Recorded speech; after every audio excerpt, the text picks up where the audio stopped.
My father, and what's interesting is we didn't call him Dad or Daddy. We called him Donald. He meant everything to us. And I've been at the University of Pittsburgh the majority of my life. My father retired as the provost of the University of Pittsburgh, so I've been going here throughout his tenure, and he graduated from Pitt. I've taken classes here. My daughter graduated from Pitt. My mother got her degree from Pitt. My brother retired as a University of Pittsburgh police officer. So it seemed right, not only to return home to Pittsburgh, but to follow in the family footsteps by becoming CIO here at the university. It's a loss of part of yourself. Is probably how I would characterize it. But I also have to give place to the fact that I also realize that it's a loss to all of those whose lives he touched, whose lives he helped to shape. So, I have to extend condolences to them for their loss and what he meant to them. Pitt was an opportunity for him. He came at a time where, there weren't a whole lot of people who looked like me or us at the university, particularly in senior leadership positions. So he was kind of a trailblazer in that respect. But I think more importantly, he brought about meaningful change to the university. And he thought it was a good move for our family. Donald Henderson's journey through higher ed makes for a really compelling story, and the University of Pittsburgh is so fortunate to have been part of that story. Donald Henderson really was the heart and soul of the university. My recollection of Donald Henderson actually has two chapters. One was back in the late 1980s, where as a young graduate student here on the Pitt campus, I remember somebody pointing to this tall gentleman walking across the campus saying, that's Provost Henderson. And I remember reflecting, I'm not sure I know what a provost does.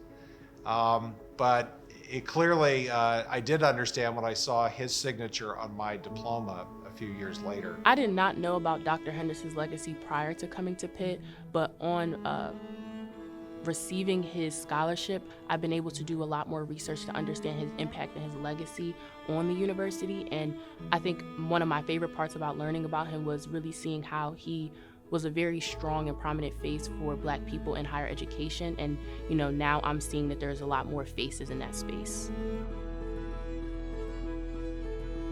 One day during that summer of transition, he and I were standing outside the Cathedral of Learning near the log cabin lot, and this young police officer approached us. And when he got near enough, Donald reached out and gave him a big whack on the shoulder. And I thought, Donald, what are you doing? This is a big, strong-looking young guy. Well, it turned out that this was Donald's son, Gerald, who was a Pitt police officer, and that was the beginning of yet another strong friendship between Mark Nordenberg and the Henderson family. I'll always remember stories that showed his humanity and his care for others that was truly genuine. So I first met Donald Henderson when I was an assistant professor. I had just come to the university, and I got a call one day saying that the provost wanted to speak to me. Now imagine, as a junior faculty member, how terrified I was. And I remember to this day walking into the cathedral, going up in the elevator, and going into the lobby waiting for them to call me in to meet the provost. And that provost was Donald Henderson. And he was so kind. I think you could probably see how terrified I was. And we sat down and we talked. And I thought at first that I was in trouble, that something was wrong about the decision I made to move to business. And he said, no, I wanted to talk to you, hear your thoughts, see how this aligns with your career and your personal aspirations, and just to make sure that everything is as it should be. And that was Donald, always looking out for faculty and staff and students. We celebrate his career because he was the first African American to serve as the provost or chief academic officer in an academic institution. But what we shouldn't neglect is the fact that he was an extraordinarily successful professional in that role. He recognized the significance of his appointment to provost at the University of Pittsburgh, and he quite frankly looked at ways that he could leverage his position for the betterment of those who had yet to follow. And he just was very comfortable in his skin and lived his life like that. You have to be very strong to be able to walk into a space and not see anybody else that looks like you. And the fact that Dr. Henderson was the first provost is very strong because his legacy is still here, which means that though he might have been afraid, some days he still woke up every day and came to work and made his impact. When I became provost, I called him up and asked his advice. He really wowed me with his concern for all the people of the university. I came away from that phone call knowing I was going to adopt that same attitude, and I am proud to say that I did. Donald, not only by his presence, but by the quality of his performance, opened up the minds of people and opened up opportunities for others. He fostered high-quality work wherever he could find it in the corners of all 5 of the university's campuses. And he also was a person who had an impact on the culture and character of the university. Part of that was his quiet strength, but a big part of it was the way that he treated other people. He said that both the university and all of the communities around it would be much better if we invested a little bit more time being hospitable to each other.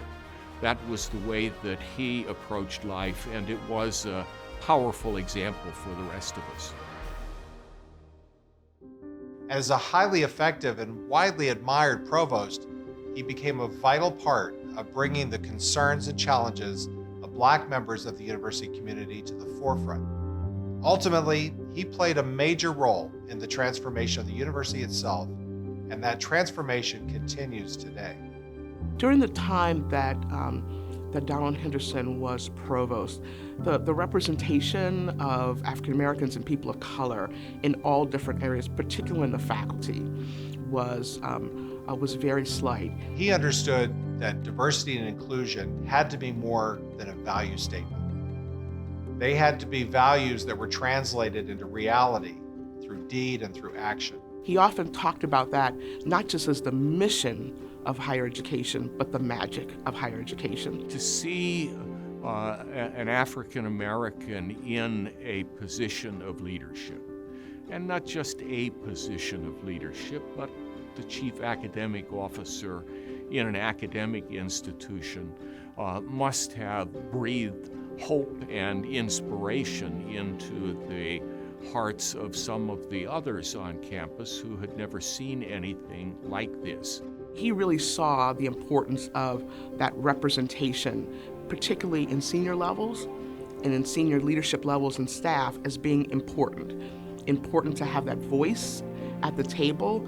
And also, he would talk a lot about the importance for our students to be able to see people who look like them in positions of leadership and responsibility, because it gave them a picture of what was possible. I do think that the firsts in any significant endeavor are people who have really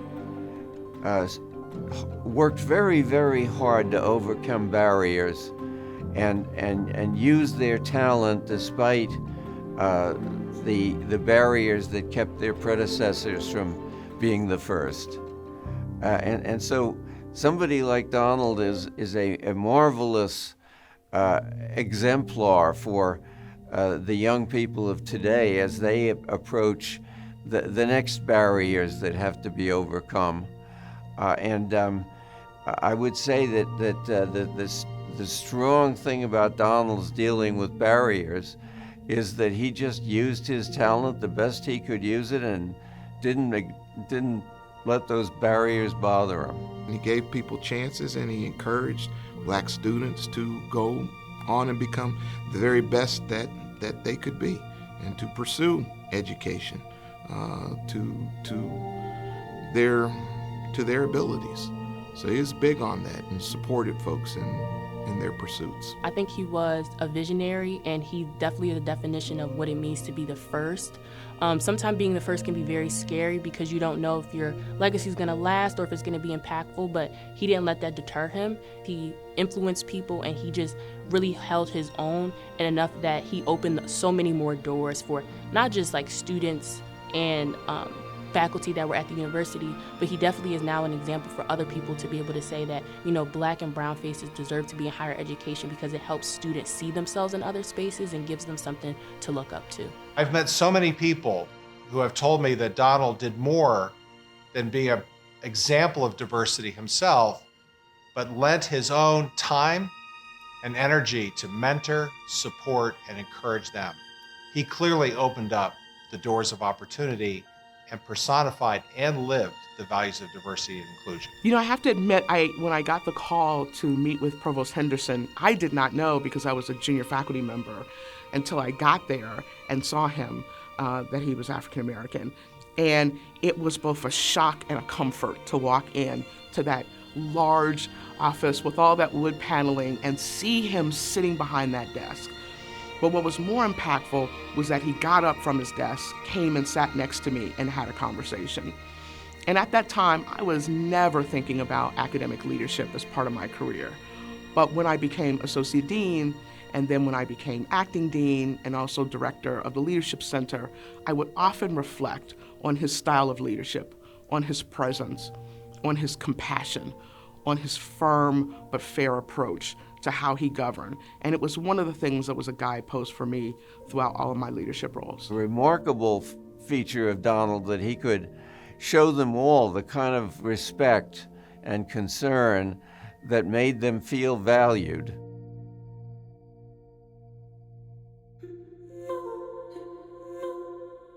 Donald Henderson's legacy is celebrated at the university in many ways. From the Henderson clock over near the William Pitt Union to the students who receive scholarships in his name. Where my office is on the 7th floor in the cathedral, I look out of it and I can see the clock from my vantage point. I would walk by, I was just like, okay, you know, it's like a cool symbol on campus. It's another thing that Pitt has up, but now I understand who it is representing and what it's representing, and I just think I have a deeper appreciation for this symbol, and I want to share it with other people as well. I think the coolest part about learning about the clock is that what time means, and how the fact that his symbol is a clock just shows how timeless he is, and that, you know, even though he's no longer here with us, he's always going to be here with us through the different programs that he implemented and how he made people feel, and the fact that you can walk by it and just remember that there was once such a strong presence here, and that strong presence will always be here with us. It just really shows how impactful somebody can be, even if they hold such a high position, how many people that they can touch on their time on campus. He was a major figure in my life. As a mentor, as a partner, and as a friend. I was lucky enough that I was with him enough, worked with him on enough things that I have strong memories of Donald, and I continue to carry with me the lessons that he graciously shared, lessons that I think made me both a more effective professional and a better person. I think even though Dr. Henderson is no longer here with us, I think his legacy and the impact that he had on the university is what I'm thankful for and what he means to me. The fact that he, you know, has a clock and has a symbol on this campus, and I'm even doing this interview now, the fact that he has a scholarship just shows how much he valued higher education and how much he valued Black students being able to have the ability to have a space in higher education. And I think another part of his legacy that I can also see as important is that, you know, opening doors and being the first is very important. Him being the first Black Provost that we did have at this university just shows that you can really walk into any space and you shouldn't be afraid about being the first, because there's always going to be somebody coming after you that's going to be thankful for what you did for them. this is an opportunity to share more about what he did and how instrumental he was in Black students being at the university. Donald was an inspiration to many. He needs to be celebrated both as the first Black Provost, but also as one of the truly extraordinary provosts at the University of Pittsburgh or any place else in the world of higher education. One important step that was taken also was the creation of the Donald Henderson Chair. The first occupant of that chair was Larry Davis, the Dean of the School of Social Work and the founding director of the Center on Race and Social Problems. I can't think of anything that would have made Donald smile more broadly than that. But again, it was not just the creation of the chair, and it wasn't just filling the chair. It was seeing what this other academic administrator and faculty member was doing from the platform that bore Donald's name by pursuing, exploring, studying causes that were so close to Donald's own heart. I think just how the university itself had matured, for lack of a better description, and his contributions to that maturity vis-a-vis more Black faculty members, Black students, and their successes here, leaving the university in a better place than where he found it, and helping to bring about those leaders, and not only just Black leaders and other underserved leaders, but leaders in general.